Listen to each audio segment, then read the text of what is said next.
नमस्कार मित्रों, आप सभी का हार्दिक स्वागत है हमारी चैनल धर्मार्थ पे। क्या आपने कभी ऐसी स्त्री के बारे में सुना है जो विवाहित होने और संतान के जन्म के बाद भी कुंवारी हो? लेकिन पौराणिक काल में ऐसी दिव्य कन्याएं थी जो आजीवन कुंवारी कन्या के समान मानी गई। हिंदू धर्म में देवियों से कई कथा कहानियाँ, मान्यता और परंपरा जुड़ी है। कभी माँ दुर्गा के रूप में राक्षसों का सहा, कभी सीता बनकर अग्नि परीक्षा, देवी सावित्री जिसकी शक्ति के सामने तो स्वयं यमराज को भी घुटने टेकने पड़ गए। तो कुछ ऐसी भी देवियाँ हुई जिसके प्रतिवता की मिसाल आज भी दी जाती है। लेकिन पौराणिक समय में ऐसी 5 कन्याएं थी जो विवाह के बंधन के बंधने के बाद और संतान को जन्म देने के बाद कुंवारी कहलाती है। इन्हें पंचकन्या या पौराणिक समय की दिव्य कन्याएं कहा जाता है। जानते हैं इस पंचकन्याओं के रहस्य के बारे में। पहली, देवी अहल्या। वाल्मीकि रामायण के बालकांड में देवी अहल्या का जिक्र मिलता है। अहिल्या रूपवान होने के साथ ही संस्कारी, सुशील और प्रतिवता नारी थी। अहिल्या का विवाह ऋषि गौतम के साथ हुआ। शास्त्रों के अनुसार ऋषि गौतम एक बार स्नान के लिए प्रातःकाल आश्रम से बाहर गए थे। तभी शची के पति इंद्र ने अहिल्या के साथ छलपूर्वक कुकर्म किया। जब इस बात का पता ऋषि गौतम को चला तो उन्होंने इंद्र और अहिल्या दोनों को श्राप दे दिया।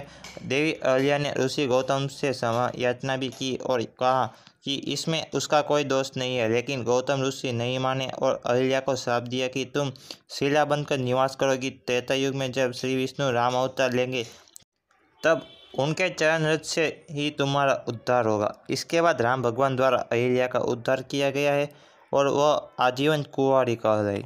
द्रौपदी। शास्त्रों के अनुसार द्रौपदी का जन्म यज्ञ से हुआ था। द्रौपदी सुंदर, धीरजवान और पवित्र महिला थी।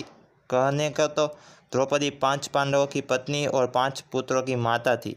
लेकिन इसके बावजूद द्रौपदी सदा कुंवारी कह रही। दरअसल जब द्रौपदी का चीरहरण हो रहा था, जब श्री कृष्ण ने उसकी लाज बचाई थी, कहा जाता है कि भगवान श्री कृष्ण ने ही द्रौपदी को सदा कुंवारी बनने रहने का वरदान दिया था।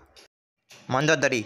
लंकापति रावण की पत्नी मंदोदरी के चीर कुमारी भी कहा जाता है, जो कि राक्षस राज महिषासुर और हेमा की पुत्र थी। मंदोदरी की माँ हेमा अप्सरा थी, लेकिन पिता राक्षस कुल के थे।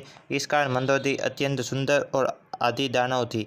रावण से विवाह का वरदान मंदोदरी को भगवान शिव से मिला था। रावण से विवाह के बाद मंदोदरी ने अक्षय कुमार, मेघनाद और अतिकाय जैसे पुत्रों को जन्म दिया। मंदोदरी को चीर कौमार्य का वरदान प्राप्त था, इसलिए पुत्रों को जन्म देने के बाद भी उसका कौमार्य भंग नहीं हुआ। तारा।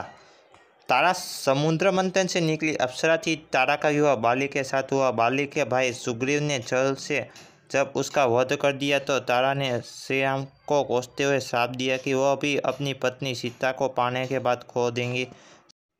साथ ही तारा ने यह भी कहा कि अगले जन्म में बाली के हाथों ही राम की मृत्यु होगी। इसके बाद द्वापर युग में भगवान विष्णु ने भगवान कृष्ण के रूप में जन्म लिया और उनसे इस अवतार का अंत भीलजरा नामक शिकारी से हाथ हुआ, जो कि बाली का ही दूसरा जन्म था। तारा को भी आजीवन कुंवारी रहने का वरदान प्राप्त था। कुंती। कुंती महल में आए महात्माओं की सेवा करती थी। एक बार महल में ऋषि दुर्वासा आए हुए थे। कुंती के सेवा सत्कार से ऋषि दुर्वासा प्रसन्न हुए और कहा कि पुत्री, मैं तुम्हारी सेवा से प्रसन्न हुआ, इसलिए तुम्हें एक मंत्र देता हूँ। इस मंत्र से तुम जिस देवता का स्मरण करोगी वह देवता तत्काल सामने प्रकट होकर तुम्हारी इच्छा पूरी करेंगे।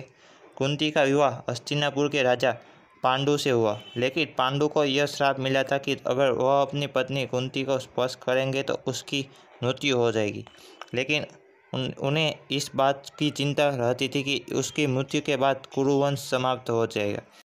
कुंती को ऋषि दुर्वासा से अद्भुत मंत्र प्राप्त था, जिससे कुंती ने धर्मदेव से युधिष्ठिर, वासुदेव से भीम और इंद्रदेव से अर्जुन को पुत्र के रूप में प्राप्त किया था। इस तरह देवताओं से संतान प्राप्ति के बाद भी कुंती का कौमार्य पवित्र माना गया है। अगर आपको हमारी ये प्रस्तुति पसंद आई है तो हमारी वीडियो को लाइक कर चैनल को सब्सक्राइब कर दीजिएगा।